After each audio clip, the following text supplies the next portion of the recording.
Today is Judith Lynn Thorne Wagoner's 77th birthday, and we are doing an interview with her to get all of her firsthand memories of her life in honor of her birthday. And the first question I want to ask is, what was your first memory? Well, I think one of the very, very early memories that I have is of riding on the rungs of my great-grandmother's rocking chair. I'd stand up and hold on and rock. It was fun.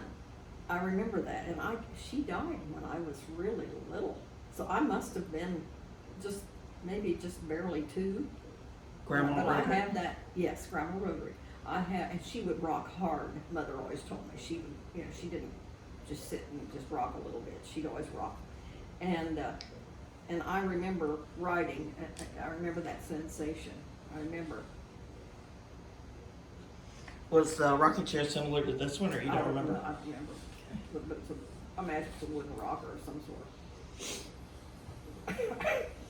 sort. Tell me about where you grew up.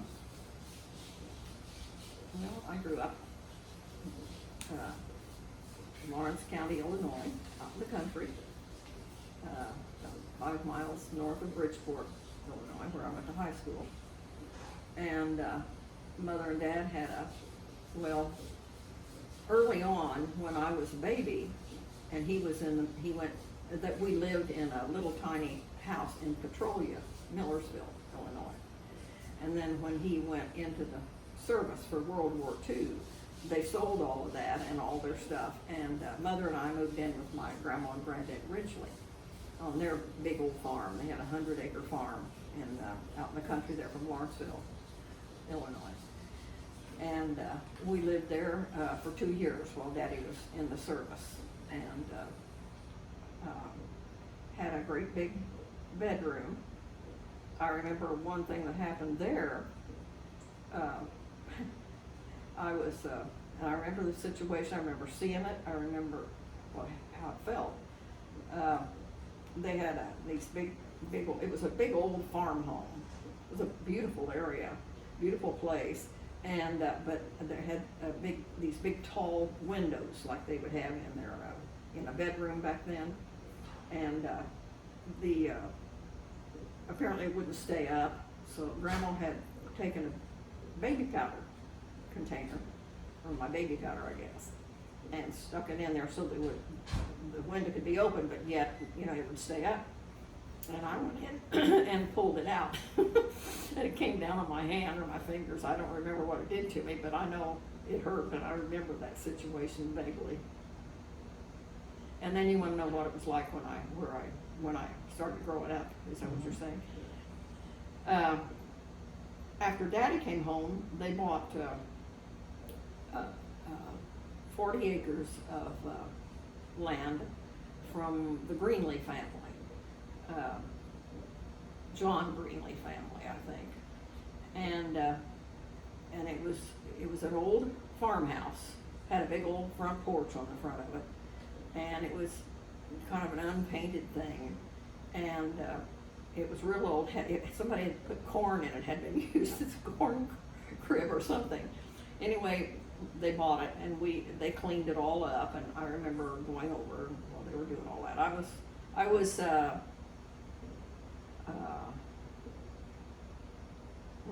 5 when we lived there. I was younger than that when we moved there because Mother didn't have any more babies at that time. So anyway, they cleaned it all up, and Daddy started rehabbing it and fixing it all up.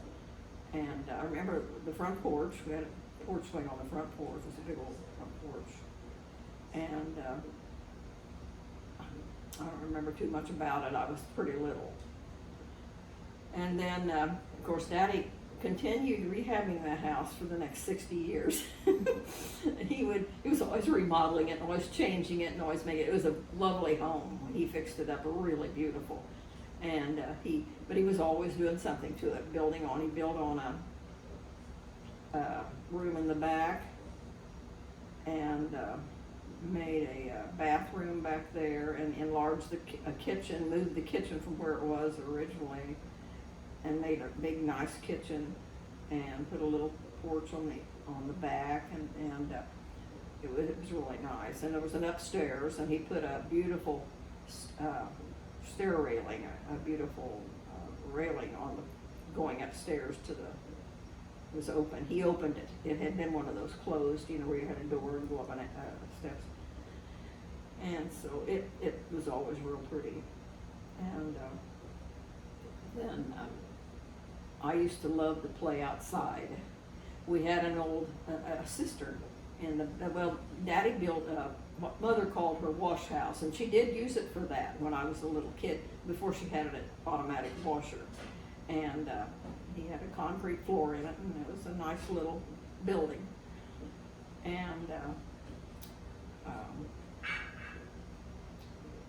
right in front of that was a cistern, and he had built up a curve around it, they had this old pump. I don't know where it came from. I think it must have been there at that house. And I still have it today. Right now it's on my front porch. I love it. But anyway, it worked back then. And so I remember us kids would, I'm getting ahead of myself. And then, you know, I always liked to play outside. And for a while we had a little chicken yard with a few chickens in it, and that didn't last too long. We always had kitty cats, and we had a dog usually. Peggy was our little Scotty that we had, and she lived to be real old, and we had her all those years. And I think Uncle Harold and Aunt Harriet gave her to us, and she was so cute. She was black, cold black. She was a typical Scotty, looked the part and everything, and she had a white bib and 4 little white feet. And Like Linux. Yeah, and she would run all over the country, and in fact, Gloria, even years later, even saw her in town in Bridgeport, and she would go around, and she was always out, and we would be gone at night and driving home at night with the car lights, you know, shining on the road, and you could see the little white bib and the 4 white paws. She was so sweet. So anyway, we had her, and the first cat that I remember having there, we brought from my grandma Ridgely's when we moved from their house.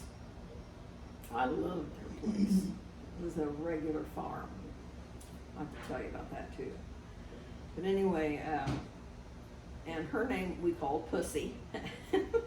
But she was pretty. She was a gray and white tuxedo cat.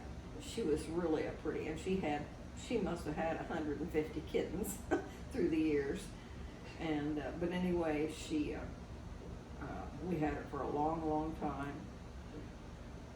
And then gradually through the years we had other cats too. But when I was 5 years old, Mother had Linda, and she was a cute little thing. She was when she got big enough to toddle around and walk, she had white blonde hair and real curly all over her head. She was so cute, and she would we'd play, you know, play with the toys and things, and outside Mother let us play outside a lot, and then when I was 7 years old, Gloria was born, and she was cute too. She was a dark-headed girl, and always had a darker skin and she was a cute little thing. She was always real playful, and even all the way through when she was still in high school, she was always having fun. And so she and they were close together. They were only 2 years apart. So I was 5 years older than Linda and 7 older than Gloria, and so she, you know, they had each other, and I was still an only child in a sense. Even though I enjoyed having them most of the time, we fought as we got a little bigger. As they got a little bigger, we fought quite a bit. But, when I got a little bit bigger, I used to like to roller skate. Mother had an old pair of, metal roller skates that she had when she was a kid. And, so I would buckle them onto my shoe, and Daddy had built, of course, a concrete sidewalk and everything, and he had a nice big double garage with a workshop on one side, and had a big concrete floor in it. And so whenever they had the cars out of there, I'd go out and skate. I had my own skating rink. It was fun, and I loved to skate. I was on those skates a lot. I think I used them. Yeah, you know, I don't know where they are today. I hope I've still got them somewhere, but I have no idea where they are. So a few things that through the years that I've lost in moving. But I know you had a lot of barns around your house. yeah, Daddy. Well, no, we didn't have really any barn. Just a little bit north of the new wash house that Daddy built was an old corn crib building. Now it had some other rooms attached to it, and one side had the slatted wood on it for a corn crib at one time. So he rebuilt that and made a nice workshop on the back with a big concrete floor, a great big metal building out of it, a real nice thing. And it was always painted red with a white metal roof. I always like the smells of those buildings. Yeah, It well, always smelled good inside. yeah, his usually always smelled like oil because he was always dealing with stuff like that. But then that was nice. But he did that more recently. And then the garage I told you about. And then a number of years later, he built a nice big, what somebody would call a pole barn, a nice big building, although it had a door and some windows in it, and it looked like just a building, you know, that you could live in if you wanted to, I suppose. But it had a half concrete floor in it, and then the other half was dirt, and it was real big.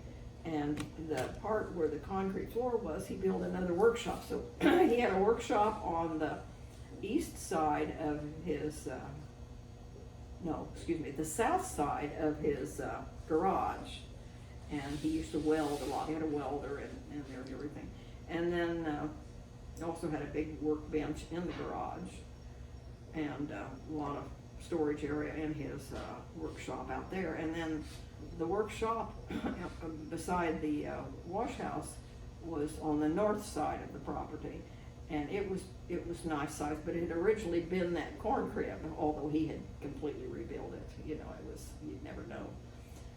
And There was a gas pump and a pumping unit. yeah,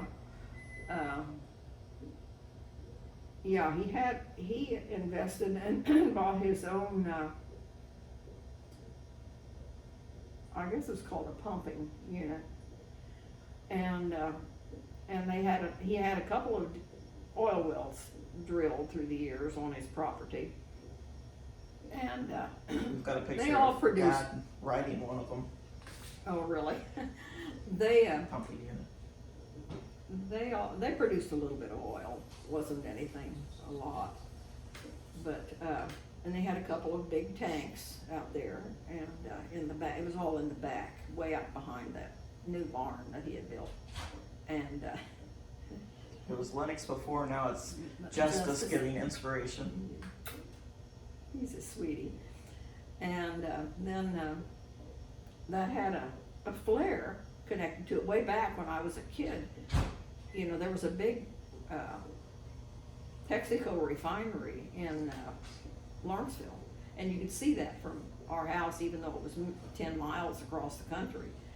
But it was just kind of rolling hills through there, and you could see. And they had a great big flare, and you could see flares throughout the countryside when you were out driving. There were flares many places to burn off the gas, the excess gas. Today they don't do that. Today they cap it and keep that gas somehow. But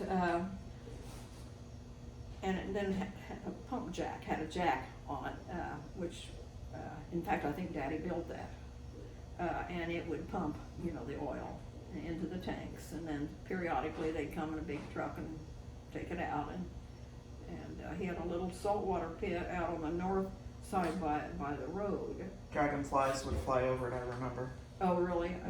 I'd forgotten that, but we used to try to skate on it, but it wasn't very good ice because it was solar.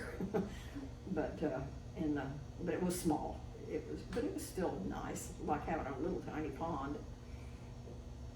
They had a hillside on the north side of the property there, and then it went down the back of the hill on the north side. It went down the back of the hill was all wooded, and then beyond that there was a field, and then beyond that, and that was our field, and then beyond that there was a farmer's road that went all the way through, and you could drive. We used to take our bicycles and ride through there to go over to Grandma Ridgely's house. And we could ride over there and pass a few neighbors and cross the Ambrol River, the big old bridge that was there. And Grandma and Granddad lived up just to the right there, up the road a ways, near that area. Where you lived before? Yeah, where we lived when Plus, I was a baby. Grandma Thorne lived down the road there too. She lived, she lived a little bit south of where Grandma Ridgely did, but they both were in the Lawrenceville district. Grandma Thorne lived in her, I'll tell you about that. She lived in her own, her name was Lappin. And she lived in the Lappin property. She grew up there. And it was, I love that big old place. They, again, had a great big farm home and with a great big barn. And the barn it was built partially underground. It had a terrace level, is what you call it today. And then it had a great big haymow. Oh, we could play in that one. Granddad wouldn't ever let me play in the haymow at his house. He was afraid I'd get hurt. We played at Grandma Thorne's house all the time in the haymow because right next door to her, then Grandma and Macy, her sister, lived together. And Macy had never married, but she raised one of her brothers, Charlie. They had a brother named Charlie, and his wife passed away, and she had a baby boy that was born at the time. His name was Gale. And Gale grew up there, and he continued to live there and build a little home of his own, just 100 feet from where Grandma lived. And he was Papa's cousin. Yeah, and that was his cousin. And I have that picture of the two of them, holding kittens when they were little boys. And he was fun. Gale was real happy and always smiling, and he would always go, just really happy and rub his hands together, and he and his wife Frida raised Brenda and George, were my age, and then they had 2 more boys and 2 more girls. They had 4 more kids later, but they were a lot younger than me. Anyway, they lived near Grandma and Macy, Grandma Thorne. And right across the street from where Grandma lived, well, all along that road, when I was a kid, there were huge, massive black walnut trees. They were just beautiful. Well, there were some at your house growing up too. We had a couple. Yeah. But these were all just spaced out all along the road. Some farmer had put in there 100 years before that, I suppose. And eventually they were taken out because they're pretty acidic, I guess, and they wanted to farm that big, it was a great big area. And then there was beyond that field there, in front of Grandma's house, Grandma Thorne's house, there was another road going toward the north, which ended up at Ben and Cecil Judy's house and property, their farm. And then beyond that, there was this huge mansion. It was really it's still there, really a pretty mansion. When I was a kid, it was like a mansion. Today it's just a big, nice home. It's been well cared for through the years. That was the Dalrymple home. And the Dalrymples were cousins of Grandma's. Grandma's mother was a Shaw, and they were all related Scottish people, way back, the Dalrymples and the Shaws and everything. And anyway, that's where she grew up, the grandmother did, her grandma's mother. And so Grandma Thorne used to tell me she had Macy as the youngest. Grandma was the oldest in the family, and she had Leo and Charles were her brothers, and then she had Aunt Jessie was a sister, and then Macy was the youngest. And what was I going to tell you about that? Oh, and Jessie and Grandma used to hook up the horse to the buggy when they were kids and ride into Lawrenceville, and that was several miles away, like 7 or 8. And they would ride, took it in and ride, and they'd go in and shop and The early mess 1900s. around. Oh yeah, isn't that neat? Now, Grandma Thorne's house is where that chair that you're in came from. This One of chair, her houses. well, yeah, after she got married, she married Otis Thorne, and he was from, I guess in the Petty area. There used to be a church there called Pleasant Hill, and it was farther north in the area. And they had a home up in there. Oat, they called him, Otis and Annabelle, that's my grandparents. And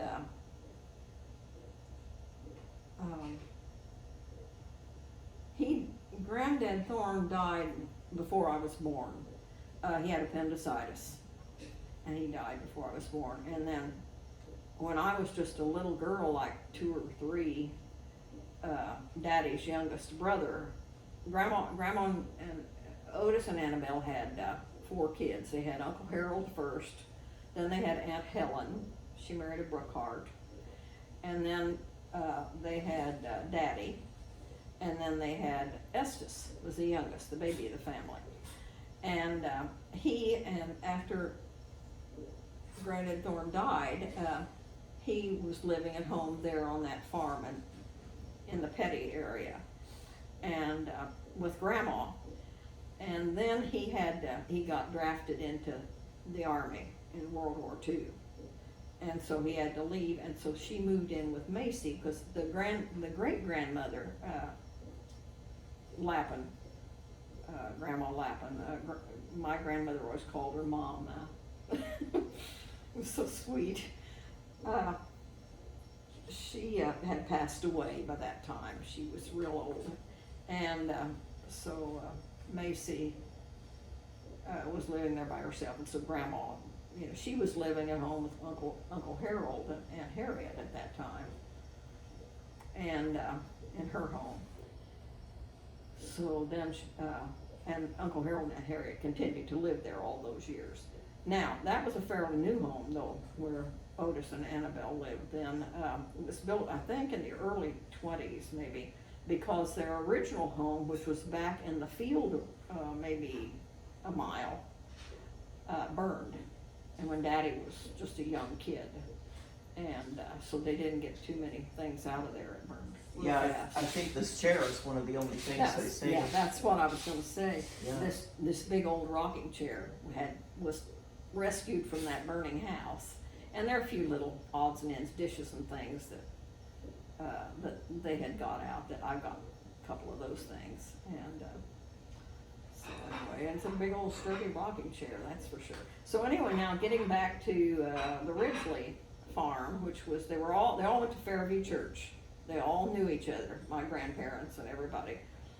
And Grandma and Granddad Ridgely, Harley and Stella, they moved to that farm out in the country.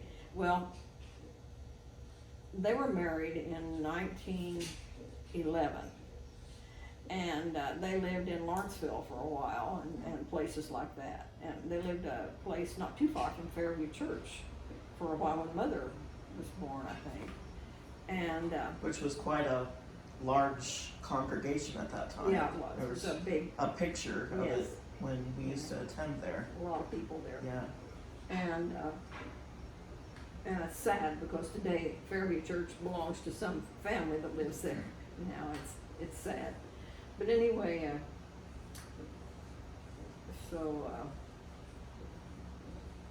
now I lost my train of thought.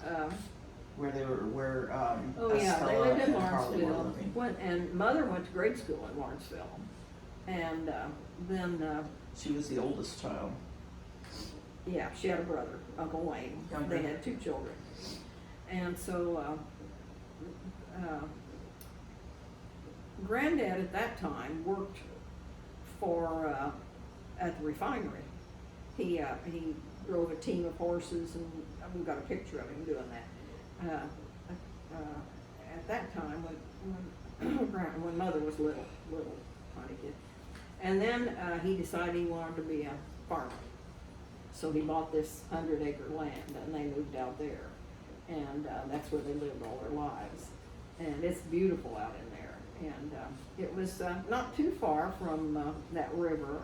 On one side of the property, would cross the road by their house. I remember ice skating on that when I was little with you.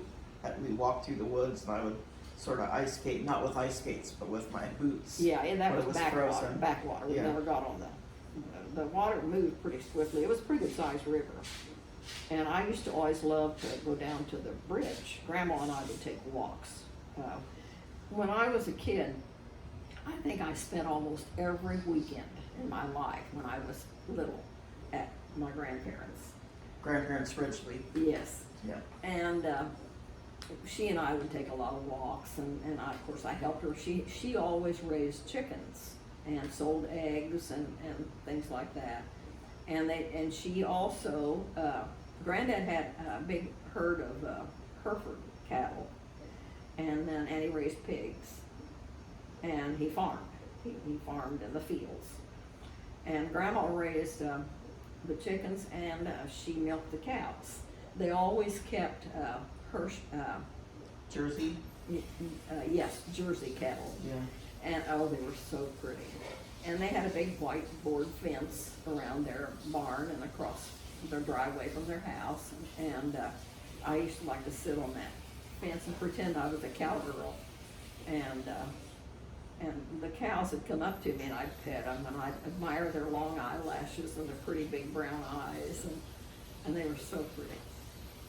And when I was little, too, I remember it vividly. Granddad had a team of horses. They were pretty brown horses. And I guess he'd had, of course he was driving tractors when I was a kid. And so I guess he decided they needed to go. And so he sold them. But when they sold them, I don't know if it was because of the truck that they came to get them in or what, but they took them separately. And when they took the first one, and the 2 horses were separated for just a while, and they cried and cried all the way down to where they couldn't see each other anymore. And then of course, I guess they came back and got the other one later, but that was so sad because I guess they were heartbroken. They had never been separated, those 2 horses. I don't Were know. they siblings? I don't know. But I don't know what happened to them. I hate to think about it because they were getting old. And, but on a farm, you just can't keep old animals as pets because they cost too much to feed them and take care of them. Some farms, yeah. And Granddad and Grandma had a great big gray German Shepherd, and his name was Silver, and he was my love. I loved that dog was bigger than I was, and I just loved him. He would shake your hand, he'd come up to you and he'd want you to shake his hand, and he had some black on him, but he was beautiful. Old Silver, they called him. And I remember sitting in the front room of Grandma Ridgely's house and watching the hummingbirds come and drink nectar out of the flowers. yeah, they had a big screened-in porch on one corner of their house, and they spent a lot of time out there. Granddad had a great big old wicker rocker. Bobby's got that today. And but anyway, every evening he'd come in and wash up, and she'd have dinner ready, and he'd eat, and then after dinner they'd both go out to the porch and sit in the summertime and have the screen, you know, and a light on and everything out there, and he would sit there and read the newspaper, and she would sit there and fan. I remember she had this big old fan that she would fan herself, and you know, it was just lovely, and I'd play on the floor, you know, when I was over there, there was a big woods across from their house that went down over to the river. Several hundred feet, long way. You could see the river from their house. Anyway, at night, the crickets and all of those lightning bugs, probably. Yeah, but all of those bugs would just sing. It was just real loud. It was really beautiful. And and Granddad always listened to the WLS barn dance every Saturday night. We all heard that on the radio, and I have the old radio Out of in Chicago. my house. Yeah, it's from Chicago. I don't know if he listened to the Granville Opry or not, but I just remember the WLS barn dance. And yeah, WLS is still a popular radio station up there. I remember you saying when you spent the night there that Grandma would sleep with you Yes, she versus would. sleep with them. They had a bedroom on the front of the house, which was right behind the porch, and it was a big old house, big tall ceilings, and the windows in the door were all etched, beautiful, and the woodwork was a foot high, you know. It was all this beautiful oak woodwork, and the doors were beautiful, and it was beautiful inside.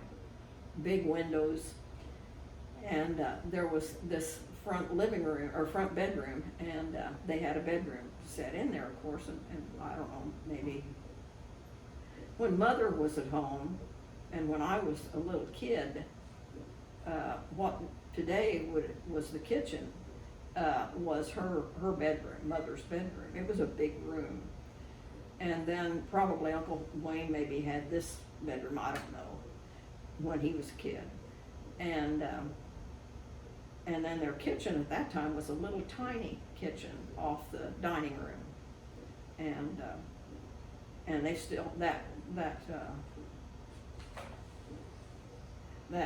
room was still there when the last, you know, but she just had it as a storage room, you know. It had a sink and everything in it. It had been a kitchen. Her refrigerator was there and everything. I remember drinking the water there, and it tasted like well water. I didn't like it. Yeah, it was. Yeah, it had a taste to it. It wasn't like you'd get around here in Florida. It wasn't the what does our water smell like here? Kind of salt water and chlorine, but up there it was more like almost rust. Yeah, Rusty. it had a real metallic flavor to it, but it wasn't stinky. It didn't stink, and it was real clear. Sulfur here. Sulfur, that's what I was thinking. Yeah. Here, but not there. Right. It was real clear water, but And it was cold, I remember. Yeah, it did have a different flavor. They had a well house. Their kitchen and back porch, which was later turned into a bathroom, but that was on the opposite side of the house there, and where I hurt my hand, you know, where had been Mother's bedroom. And Grandma, they had one of these kitchen assembly things put in. It was real nice. She had a nice kitchen. And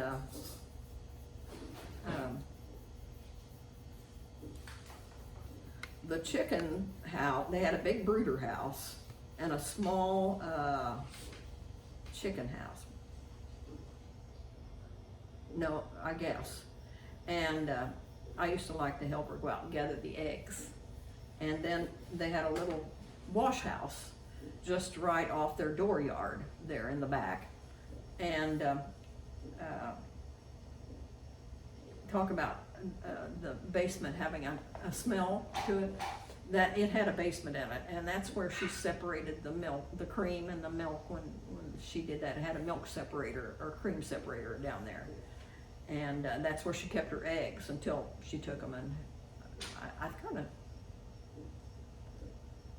don't remember her taking those eggs anywhere. I think somebody must have picked them up. They did come and pick up cream and stuff from trucks, you know. So anyway, and that was out there, but that had that smell.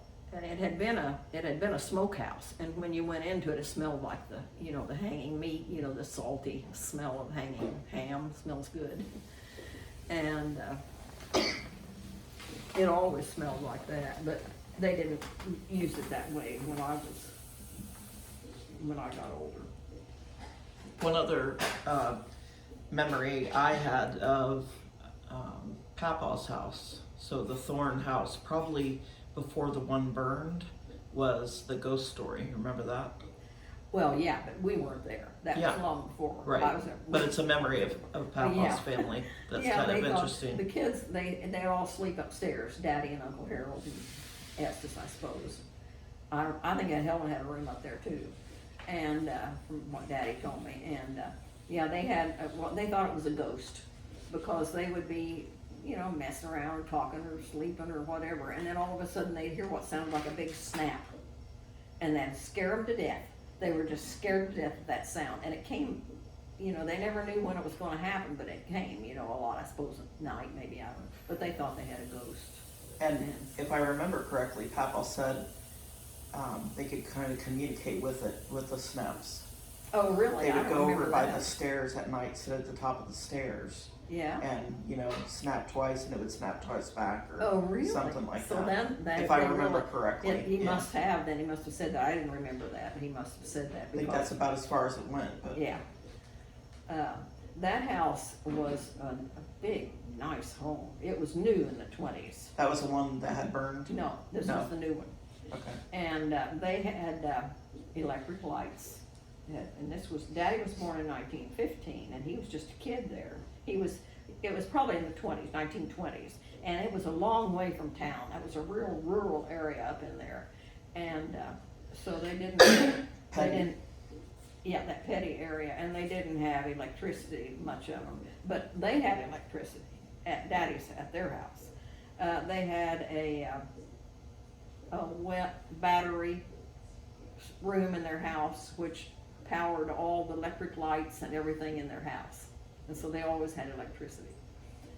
So I don't know what happened when the house burned.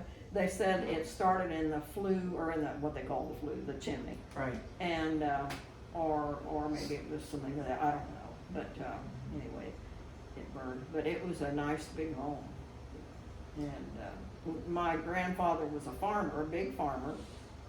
And he also was a seed salesman. He liked to do that. He'd travel and go to St. Louis and places like that. What did he sell? Seed. Oh.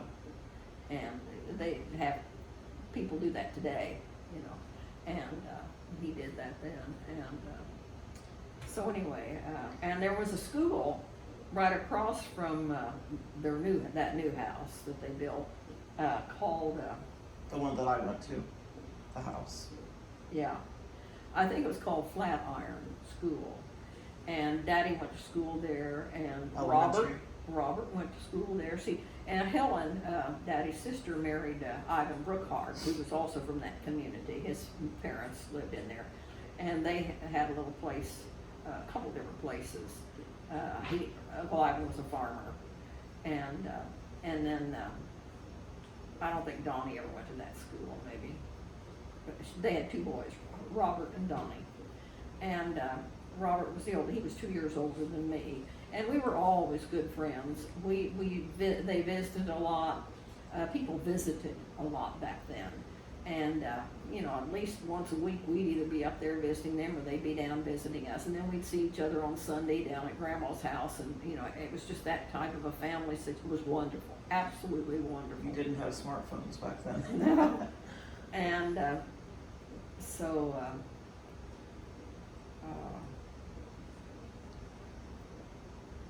They went to that Flatiron School, and then later a new school was built much later, a new school was built called Petty, and it's still in operation up there. And that Donnie went there to school, I think. And of course, Robert came into Bridgeport High School, like where I went to high school, where Mother went to high school, where Uncle Wayne went to high school, where Uncle Harold went to high school. We all, and then of And course it's still in operation. it was up until a few years ago. They tore it down and Oh. built a new one, big fancy new school. But oh, I hated to see that go. Same place though. Yeah, on the same location. But the old school had been there for, it had a big terrarium in it, you know, it was just really unusual. It had two gyms, had a girls' gym and the main gym, and I enjoyed going, I loved school. When I was little, right, or in the same neighborhood as where Grandma Thorne lived, there was a little school called Valley. Mother and, in fact, Grandma Thorne went to school there when she was a kid, and Mother did, and all of the Lappins and Uncle Wayne, of course, all went to school, grade school at Valley School. And I went there for my first 4 years in school, even though I lived, Daddy and Mother lived, it was basically the same area, but they lived across a few fields on a whole nother road. That's where Mother and Dad's, where I was raised. Mm-hmm. And, but anyway, Valley School was fun. And, you know, there were only about 12 or 15 kids there most of the time in school. Some of them you liked and some of them you didn't. Some of them you got along well with and others you didn't. But anyway, it was wonderful because they'd have PTA meetings once a month. And we always had to do something special for the PTA meeting. You know, we had to have a play or sing or something. Kids would do that. And we always went way out and had big celebrations at Halloween and Thanksgiving and at Christmas.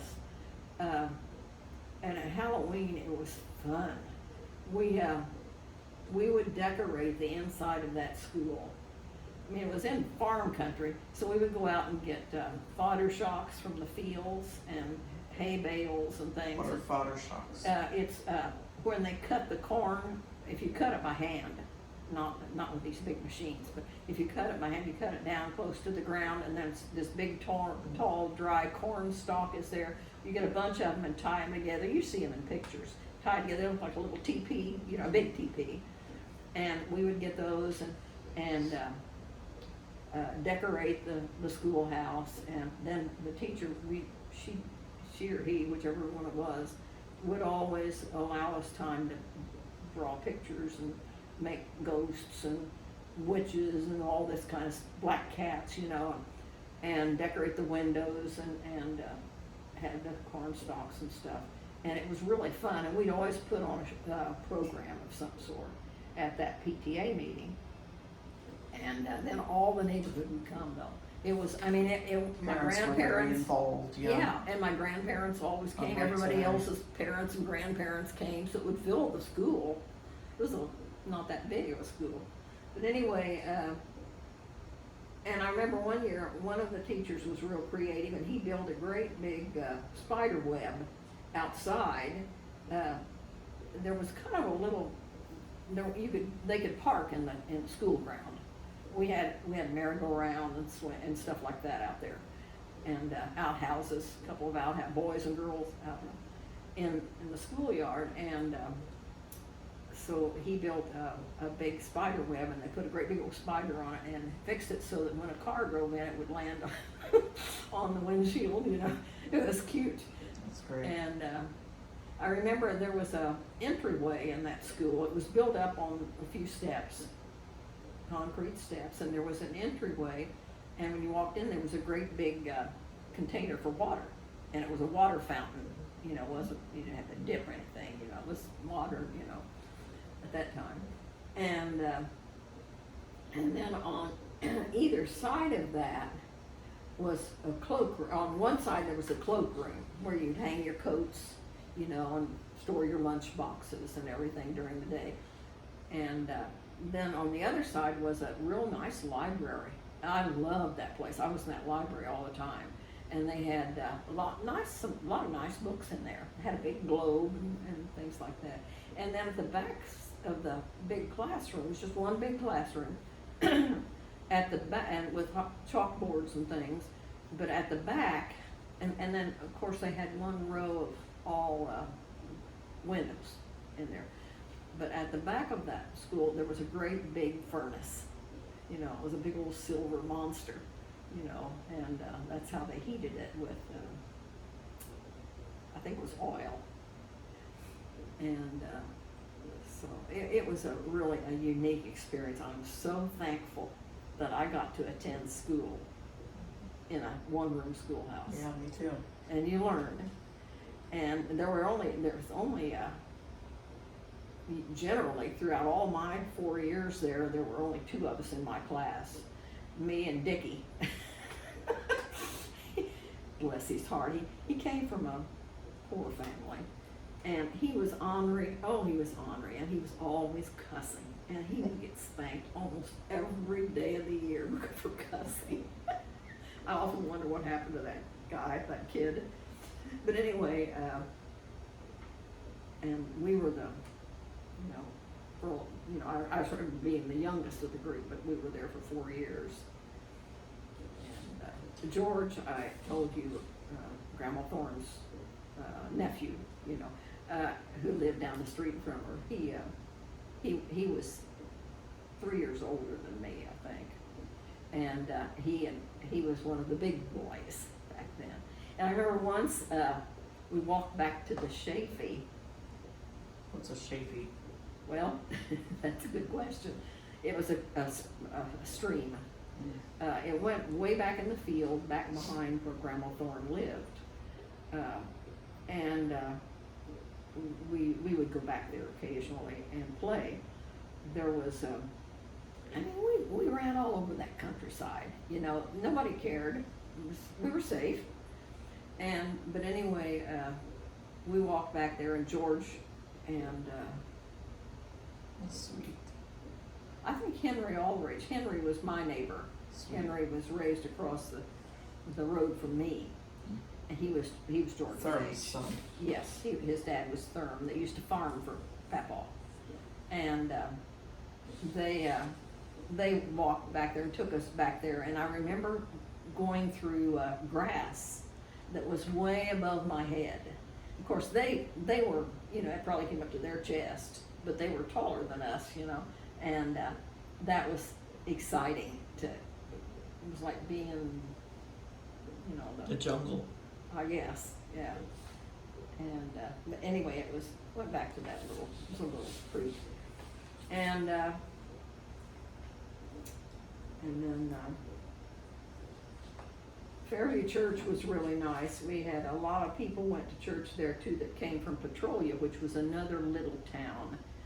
And Daddy always worked out of Petrolia, and when he was in the oil field, they had an oil office there. It wasn't an office. It was a tool house. At the church? No, Oh. it was over in Petrolia. Okay. But why I mentioned Petrolia, a lot of people who lived in Petrolia came to Fairview to church, especially one big family, the Five family. My girlfriend Jeannie, who was my girlfriend all my life, still is. I don't see her,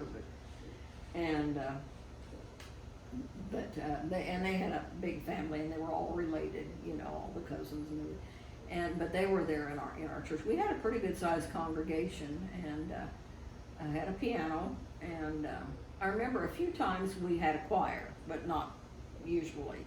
At Christmas time, we always put on a big Christmas program, and we'd have Santa Claus come, but anyway, I had always had the Christmas tree, and I remember one year I was Mary in a pageant that we had, and George directed it, and I had to, I sang in a solo, and I was singing solos when I was a little kid.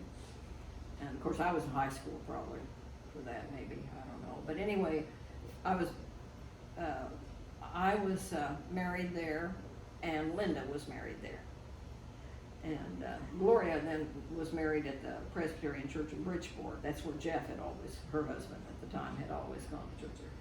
But anyway, that was our little church. We had a big basement downstairs where we had Sunday school classes, and where we would have big dinners. Oh, yum. Those women could, they made the best noodles and chicken and all that. We always loved that. Derica would like it. Huh? Derica would like it. Yeah, she would have. She gets it honestly. But, so that was the church. And that was about halfway on a hillside, about halfway to Bridgeport from we lived straight north of Bridgeport. And it was a blacktop road up, at that time, up to almost to our house. And then later on it was all blacktopped, but we lived on a gravel road for a lot of years. I remember during the summer popping the bubbles in the blacktop. Oh, That was really? fun. Yeah, I don't remember ever doing that, but I probably did. But back on that property, I remember there was a grape arbor and a nice big garden with fresh tomatoes. Yes. Yeah, Mother and Dad built that garden together. Daddy built that grape arbor, and Jeffrey tore it apart. He didn't think they wanted it anymore. But it was a nice big metal grape arbor, and she always made jelly and stuff. I remember eating the grapes off of it. Yeah, yeah. And when we first lived there, when I was a pretty young kid, Daddy built us it was really big, a big swing set, great big tall swing set. And we had swings on it. And beside the swing set, there were, in that backyard, we had big peach trees. And those peaches were beautiful. I mean, they looked like pictures. And she did a lot of canning. Mother always canned a lot of stuff. And we had a cherry tree, and we had, there was a pear tree back at the back of the lot. And unfortunately, all those trees died, through the years. But, and then long ago, there had been a home way back behind where our house was. That was I think a Greenlee home. I told you the Greenleys had owned that property. And we were through the fields. We were close to where Grandma Thorne lived. We couldn't see her house because it was a hill there, but the Dalrymple house I was telling you about, and the Judys where they lived, and then straight down was Valley School. We could see all of that from our house.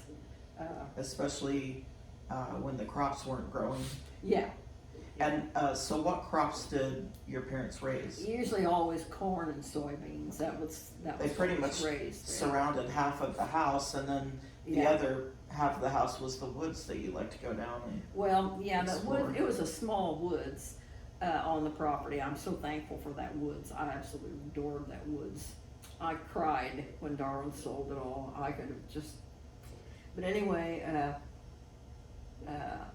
and then of course beyond, the woods was right beside that hillside, I told you, and then down that hillside was the rest of the woods, and then beyond that big field, another big field. I remember in the entry of the woods there were persimmon trees. I remember eating the persimmons off of them. And she'd pick those persimmons and make persimmon bread and things out of that. Yeah, And we used to have meals down in there over the fire, cook Well, breakfast when you and were hot a dogs baby, over the fire. there had been an old corn crib down there years. I mean, it was old like the house was when we first moved there. It was an old corn crib. And somewhere some farmer had used it, a big building with some rooms in it. And so anyway, Daddy decided, it was just tumbling down, and Daddy decided he wanted to tear it down, get rid of it. And so one summer, when Darwin and I were, we'd visit, we'd spend a lot of time there when we had the time in college, like if we had the weeks or the weekends off. Hunt And then for even mushrooms, after, morel mushrooms. yeah, we'd go there and pick and hunt mushrooms in the woods. And, those morels are really nice mushrooms. And they used to put up salt licks for the deer. I remember Mother did. licking those. We didn't do that when Those I little lived kids. there, but they did later. Daddy had, after you were born, a long time, he built a pathway through the woods. It was more than one, I think. It was. Yeah, he kind of went wild with that sometimes. That was